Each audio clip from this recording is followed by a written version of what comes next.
We were awakened by the first sergeant on June 6th at 2:30, and I take a look and I see Klieg lights all over the revetments, and you don't light up an airstrip. And then when I went to the control tower and looked around, you wouldn't believe what I had seen. As far as the eye could see, jeeps, trucks, tanks way back, and I said, we know something's going to happen. Hi folks, this is Rob McCoy, the Mayor of Thousand Oaks, for another TO Talks. Today's very special. Today is June 6th, 2019, which marks the 75th anniversary of D-Day. And that was where our men and women from both America and Britain set the European continent free. With me is Len Zerlin. He wasn't an occupier, he was a liberator. He's a survivor of D-Day, and he's here today to tell us that story. Len, what a privilege to be with you. We're in your own house, and you've got all these memorabilia, and this is a museum. Yeah, I'm the museum. How old were you on D-Day, on June 6, 1944? Well, I was born in 23, going on 21, I guess. Yeah, 21 years of age. Yeah. I chose to go in because I was devastated to read about what's happening in Europe. What happened at Pearl Harbor, too. You signed up right after Pearl Harbor. No question about it. So I said, this confluence of, I'm angry all the time, why don't we do something? Well, when I enlisted early in the war, I felt that's my job. You were in a B-26 Marauder, is that correct? Yes. So it's a twin engine. Twin engine, right. Same engine as the P-47. And just so everyone knows, you were a turret gunner. Yeah, yeah. I mean, you don't get a big survival rate on that. A crew of 7? Well, you know, I never look at numbers because I'm fearful of looking at numbers. This is what you're planning. I mean, this is the essence of what you're doing. I don't think anybody said, yeah, man, we're going to do it. I just think this is the job we're trained to do.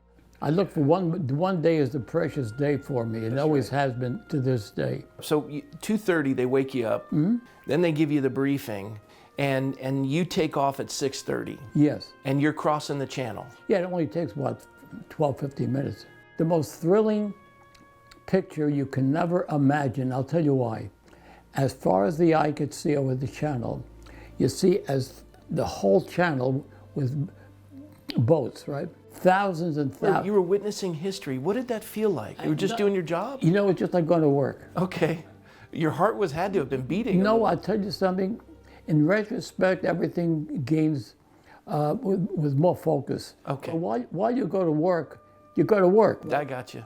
And what am I there for, right? Now, when I speak about participating, I represent the 16 million who all went, whether you're inducted or you volunteered, that's the material.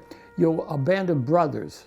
And we did whether you're a truck driver with the Red Bull Highway, or a cook, or a typist, you were there, part of you suffered with us. These guys are not here, and I cry to this day. Sure.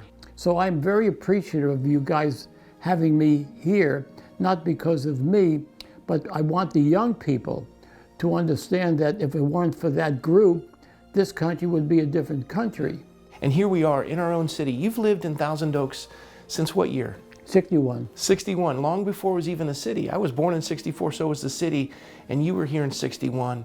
And you have been with us the entire time, educating our young people and keeping the memory alive of the greatest event that set the world free. Well, folks, this has been another TO Talks with Len Zerlin, an amazing gift to this community. And folks, remember D-Day and all those that served, because we have our freedom because of men and women who served us so faithfully, and the story has been faithfully told by Len. Thank you, Len, for being with us today. My pleasure. It's an honor to be here.